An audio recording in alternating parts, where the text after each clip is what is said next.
বারাকাতু। আলহামদুলিল্লাহ ওসসালাতু ওয়াসসালামু আলা রাসূলিল্লাহ ওয়া বা'দ। সুপ্রিয় দর্শক শ্রোতা ভাই বোন, দেশ কিংবা প্রবাস যে যেখান থেকে দেখছেন আপনাদের সকলকে সাদর আমন্ত্রণ জানাচ্ছি আসুন্নাহ ফাউন্ডেশনের ত্রাণ এবং পুনর্বাসন কার্যক্রম 2024 এর গুরুত্বপূর্ণ আপডেট সংক্রান্ত এই অনুষ্ঠানে। প্রিয় দর্শক, আপনারা জানেন শুরু থেকে আসুন্নাহ ফাউন্ডেশন বিভিন্ন ধাপে ধাপে বন্যার্তদের জন্য কাজ করে আসছে। আমরা কোন ধাপে কি কাজ করছি, কত টাকা ব্যয় হচ্ছে তার পুঙ্খানুপুঙ্খ হিসাব আপনাদেরকে আমরা দিয়ে দিচ্ছি। এবং যে বিপুল পরিমাণ তহবিল আমরা কালেকশন করেছি আল্লাহ তাআলার অশেষ অনুগ্রহে আপনাদের সবার সর্বাত্মক সহযোগিতার মাধ্যমে, সেই তহবিলের শেষ টাকা থাকা পর্যন্ত আমরা আমাদের আপডেট অব্যাহত রাখবো ইনশাআল্লাহ তাআলা। প্রসঙ্গত বলে রাখি, 2022-এর সিলেট সুনামগঞ্জের যে বন্যা হয়েছিল, সেই প্রলয়ঙ্কারী বন্যায় আসুন্নাহ ফাউন্ডেশন থেকে আমরা আপনাদের সবার সর্বাত্মক সহযোগিতা এবং অংশগ্রহণের মাধ্যমে 18 কোটি টাকার ত্রাণ তৎপরতা চালিয়েছিলাম। সেখানে ত্রাণ এবং পুনর্বাসন পুরো কার্যক্রম সমাপ্ত করতে আমাদের প্রায় 1 বছর সময় লেগেছিল। কারণ আপনারা জানেন যে সাময়িক এবং তৎক্ষণাৎ যে জরুরি ত্রাণ তৎপরতা, এটি পরিচালনা করতে আমাদের আসলে খুব বেশি সময় এর প্রয়োজন হয় না, অর্থাৎ বিতরণ করতে খুব বেশি একটা সময় লাগে না, অল্প কয়েকদিনের মধ্যে সেটি সমাপ্ত হয়ে যায়। কিন্তু পুনর্বাসন কার্যক্রমে ব্যাপক সময় আমাদেরকে দিতে হয়। সিলেট সুনামগঞ্জে আপনারা জানেন মাত্র 1000 পরিবারকে আমরা ঘর করে দিয়েছিলাম এবং সেজন্য 10টি করে খুঁটি, সিমেন্ট এবং রডের তৈরি খুঁটি, যে খুঁটিতে 4টি করে রড ছিল, এরকম 10টি করে পিলার এক এক পরিবারকে আমরা দিয়েছি এবং 6 মান করে টিন দিয়েছি।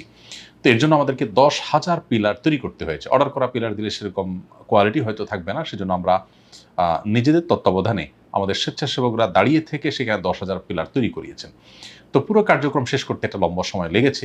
এবছরও ফেনী, কুমিল্লা, লক্ষ্মীপুর, নোয়াখালী এবং চাঁদপুর সহ বৃহত্তর চট্টগ্রাম, কুমিল্লার এই অঞ্চলে যে ভয়াবহ বন্যা হয়েছে, এই বন্যার সাময়িক যে সমস্যা ছিল বা তৎক্ষণাৎ যে চ্যালেঞ্জের ব্যাপার ছিল জরুরি ত্রাণ তৎপরতা, সেটি আমরা আলহামদুলিল্লাহ চালিয়েছি। আপনারা জানেন পুনর্বাসন কার্যক্রম শুরু হয়েছে, পুরো প্রজেক্ট ক্লোজ করতে আমাদের বেশ কয়েক মাস সময় লেগে যাবে। ইনশাআল্লাহ আপনাদের সাথে আমরা আপডেট দিয়ে পুরো প্রজেক্ট একেবারে শেষ টাকা থাকা পর্যন্ত আমরা অব্যাহত গতিতে আপনাদের কাছে আপডেট দিয়ে যাব। তো এ পর্যায়ে আপনাদের কাছে আমরা যে আপডেট দিতে যাচ্ছি সেটি হলো, আপনারা জানেন একেবারে শুরুতেই যে ধকলটা সামলানোর ব্যাপার ছিল, তখন আমরা 1,20,000 পরিবারকে 10 থেকে 17 কেজির ত্রাণের প্যাকেজ দিয়েছিলাম। প্রথমে শুকনা খাবার ছিল, সেটাতে কিছুটা ওজন কম ছিল, কিন্তু পরবর্তীতে চাল, ডাল ইত্যাদি যখন আমরা দিয়েছি তখন 17 কেজি, কমপক্ষে কোনো কোনো ক্ষেত্রে আরও বেশিও ছিল, এক একটা পরিবারকে আমরা 17 কেজির করে প্যাকেট দিয়েছি। এভাবে 1,20,000 পরিবারকে ত্রাণের প্যাকেট পৌঁছে দিয়েছি। এবং পরবর্তী ধাপে এসে যখন বন্যার পানি শুকিয়ে গেছে, অনেকটা মানুষ ঘর বাড়িতে ফিরতে শুরু করেছেন, কিন্তু ঘরে তখন কোনো খাবার নেই। তো এরকম পরিস্থিতিতে মানুষ যাতে একটু মাথা সোজা করে দাঁড়াতে পারে, সেজন্য আপনারা জানেন যে 1 লক্ষ পরিবারের মধ্যে 25 কেজি করে চাউল বিতরণের মেগা প্রজেক্ট যেটি ছিল সেটি আমরা বাস্তবায়ন করেছি। এবং এই প্রজেক্টের সর্বশেষ যে বস্তা, সেটিও আলহামদুলিল্লাহ বিতরণ হয়ে গেছে। তো এই পুরো প্রজেক্ট সম্পর্কে আজকে আপনাদেরকে আমরা সংক্ষিপ্ত ধারণা দিয়ে পুনর্বাসন ঠিক কোন পর্যায়ে আছে সেটা আপনাদেরকে জানাতে চাই। এবং প্রসঙ্গত আপনারা অনেকেই ইতিমধ্যে জেনেছেন যে আমাদের এই চাল এবং ত্রাণ সামগ্রী বিতরণে আমাদের ইতিমধ্যে প্রায় 30 কোটি টাকা খরচ হয়েছে। আর বাকি যে আরও বিপুল পরিমাণ অর্থ আমাদের আছে, সেটা পুনর্বাসন, কৃষক, ক্ষতিগ্রস্ত কৃষক, শিক্ষা, এ সমস্ত খাতে ব্যয় হবে, যেটি দীর্ঘ সময় ধরে প্রজেক্টটা চলমান থাকবে। ইনশাআল্লাহ দুর্গত মানুষের কষ্ট লাঘব হওয়ার শেষ মুহূর্ত পর্যন্ত আমাদের টিম স্পটে আছে এবং কাজ করে যাবে, এবং আপনাদেরকে আমরা আপডেট জানিয়ে যাবো ইনশাআল্লাহ। জরুরি ত্রাণ তৎপরতা যত সহজে, অর্থাৎ অল্প সময়ে শেষ করা যায়, পুনর্বাসন কার্যক্রম, ঘরগুলো সিলেক্ট করা, সেগুলো চেক করা, ভেরিফাই করা, তারপরে জিনিসপত্র অর্ডার করা, তারপরে ঘর নির্মাণ করা, এগুলোর জন্য বেশ খানিকটা সময়ের প্রয়োজন হবে। অর্থাৎ আমাদের মূল যে তহবিল, এই তহবিলের বড় একটা অংশ কিন্তু লম্বা সময় ধরে আমাদেরকে ব্যয় করতে হবে। হুট করে আমরা সেটা বিতরণ করে বা নগদ অর্থ দিয়ে সেটাকে শেষ করে ফেলতে পারি, কিন্তু সেটাতে মিসইউজের পরিমাণ অনেক বেশি হবে, অর্থাৎ সেই কাঙ্ক্ষিত সুফল আমরা হয়তো পাবো না, যেটি আমরা আশা করছি। বিশেষ করে গরিব মানুষকে নগদ টাকা দিয়ে দিলে তারা খুব দ্রুতই নষ্ট করে ফেলেন, খরচ করে ফেলেন। এটা যাতে যথাযথভাবে ব্যয় হয়, সেজন্য আমরা তত্ত্বাবধান করে নিজেরা থেকে সেখানে এই কাজটি শেষ করতে চাচ্ছি। টাকা বিতরণ করে তাদেরকে বুঝাই দিয়ে চলে আসা খুব সহজ কাজ হলেও, আমরা আবেদনগুলোকে একটা একটা করে যাচাই করে উপকারভোগীর বাড়িতে গিয়ে আশপাশের লোকদের সাক্ষ্য নিয়ে নিজেরা তথ্যপাত্রগুলোকে মিলিয়ে দেখে তারপরে সেটাকে ধাপে ধাপে আমরা বাস্তবায়নে যাই। তো 1 লক্ষ বস্তা যে চাল বিতরণ করা হয়েছে, এটি উপদ্রুত মোট 8টি জেলায় বিতরণ করা হয়েছে, এবং এই 8টি জেলার 38টি উপজেলায় আমরা এই কার্যক্রম পরিচালনা করেছি।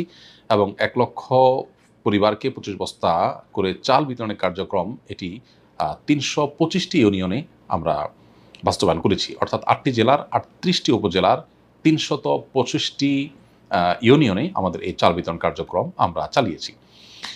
কোন জেলার, কোন উপজেলার, কোন ইউনিয়নে কত বস্তা চাল গেছে সেটা আমরা আপনাদেরকে জানাবো ইনশাআল্লাহ।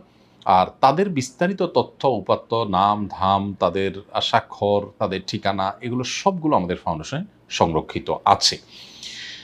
আমরা ফেনী জেলাতে ২২,৭০০ পরিবারের মধ্যে ২৫ কেজি করে চাউল পৌঁছে দিয়েছি। এর মধ্যে ফুলগাজী উপজেলাতে যে কয়েকটা ইউনিয়ন ছিল সবগুলো ইউনিয়নে আমরা মোট ৪,৭৮০ পরিবারের মধ্যে চাল বিতরণ করেছি ২৫ কেজি করে।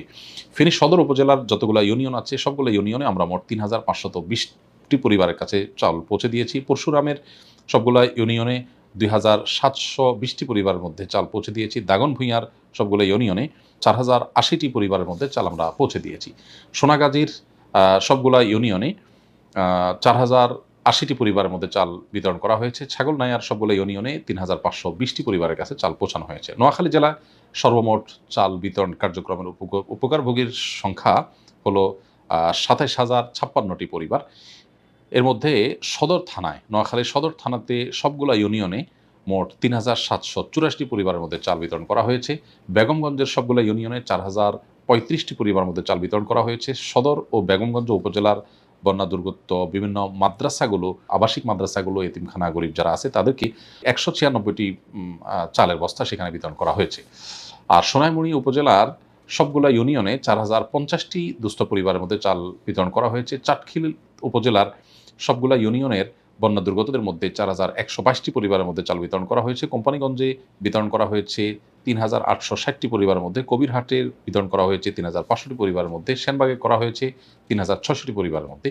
আর লক্ষ্মীপুর জেলায় সর্বমোট চাল বিতরণ কার্যক্রমের উপকারভোগী পরিবারের সংখ্যা ছিল ১৯,৬৯৩টি। এর মধ্যে সদরে ছিল ৪,১০৯টি, চন্দ্রগঞ্জ থানায় ছিল ৪,৩৮৫টি, কমলনগরে ছিল ৩,৬৫৯টি, রামগতিতে ছিল ২,৪৮০টি এবং রায়পুরে ছিল ১,৩৬০টি পরিবার। রামগঞ্জে আমরা ৩,৭০০ পরিবারকে চাল বিতরণ কার্যক্রমের মাধ্যমে চালের বস্তা পৌঁছে দিয়েছি। কুমিল্লা জেলায় সর্বমোট উপকারভোগী পরিবারের সংখ্যা ছিল ২১,২৮০টি। এর মধ্যে মনোহরগঞ্জতে ছিল ৩,৮৫০টি পরিবার। আর বুড়িচংয়ে আমরা ৩,২৮০টি দুস্থ বন্যা দুর্গত পরিবারের মধ্যে ২৫ কেজি করে চালের বস্তা পৌঁছে দিয়েছি। ব্রাহ্মণপাড়ায় পৌঁছানো হয়েছে ৩,২৮০টি পরিবারের মধ্যে। চৌদ্দগ্রামে পৌঁছানো হয়েছে ৩,৭৮০টি পরিবারের মধ্যে। নাঙ্গলকোটে পৌঁছানো হয়েছে ৩,১৪৯টি পরিবারের মধ্যে। লাকসামে পৌঁছানো হয়েছে ৩,৩৮০টি পরিবারের মধ্যে। বরুড়ায় পৌঁছানো হয়েছে ১৬১টি পরিবারের মধ্যে। সদর দক্ষিণে পৌঁছানো হয়েছে ৪০০টি পরিবারের মধ্যে। এর বাইরে চাঁদপুর জেলাতে উপকারভোগী পরিবারের সংখ্যা ছিল ৬,৭২০টি পরিবার। কারণ আপনারা জানেন চাঁদপুরের পুরো জেলাটাই প্লাবিত হয় নাই। যে এলাকাগুলো প্লাবিত হয়েছে সেখানে আমরা কাজ করেছি। হাইমচরে ১৩৬০টি পরিবারের মধ্যে, আর ফরিদগঞ্জে ১৯০০ পরিবারের মধ্যে, সারহাসিতে ১৮৬০টি পরিবারের মধ্যে এবং সদর থানাতে ১৬টি পরিবারের মধ্যে এক বস্তা করে ২৫ কেজি চাউল প্রত্যেক পরিবারকে দেওয়া হয়েছে। চট্টগ্রাম জেলায় আমরা সর্বমোট ১৬০০ পরিবারকে চাল বিতরণ করেছি। এর মধ্যে মিরেরসরাইতে ৮০০ পরিবার, ফটিকছড়িতে ৮০০ পরিবারের মধ্যে চাল বিতরণ করা হয়েছে। আপনারা জানেন চট্টগ্রামের সব থানাতে বা সব উপজেলাতে বন্যা দেখা দেয়নি। কক্সবাজার জেলাতে ৮০০ পরিবারের মধ্যে এর মধ্যে সদর এবং পেকুয়া আছে। তারপর মৌলভীবাজারে ৮০০ পরিবারের মধ্যে চাল বিতরণ করা হয়েছে। সেখানে সদর, রাজনগর এবং কমলগঞ্জ আছে, কারণ সেই এলাকাগুলো অর্থাৎ মৌলভীবাজারের এলাকাগুলোতেও বন্যা হয়েছিল। এরবারে খুলনা, তারপর খাগড়াছড়ি আরও বিভিন্ন এলাকাতে আমাদের তৎপরতা হয়েছে, তবে চাল বিতরণ কার্যক্রম এই জেলাগুলোতে হয়েছে। তো সর্বসাকুল্যে ১ লক্ষ এর বেশি পরিবারের কাছে আলহামদুলিল্লাহ আমরা আপনাদের আমানত পৌঁছে দিয়েছি। চাল বিতরণ কার্যক্রম সেখানে সমাপ্ত হয়েছে আলহামদুলিল্লাহ। এরপর পুনর্বাসন এর যে কার্যক্রম চলমান আছে, যেখানে আমাদের ৩০ কোটি টাকা গৃহায়নে এবং আরও ৩০ কোটি টাকা ক্ষতিগ্রস্ত কৃষকদের জন্য খরচ করা হবে, এটার কার্যক্রম এখন চলমান আছে। আর শিক্ষা কার্যক্রম কিছুদিনের মধ্যে আমরা শুরু করব। তো পুনর্বাসন কার্যক্রমের ক্ষেত্রে আপনাদেরকে আমরা একটু বলে রাখতে চাই, ফেনীতে বর্তমানে ৫টা উপজেলায় ৩২টা টিম আমাদের কাজ করছে। ঢাকা থেকে স্বেচ্ছাসেবকরা গিয়েছেন, যেখানে কলেজ বিশ্ববিদ্যালয়ের স্টুডেন্ট আছেন, বিভিন্ন পেশাজীবী চাকরিজীবী মানুষ আছেন। তাদেরকে টিম করে করে এক একটা টিমে কয়েকজন সদস্য আছেন, তাদেরকে পাঠানো হয়েছে।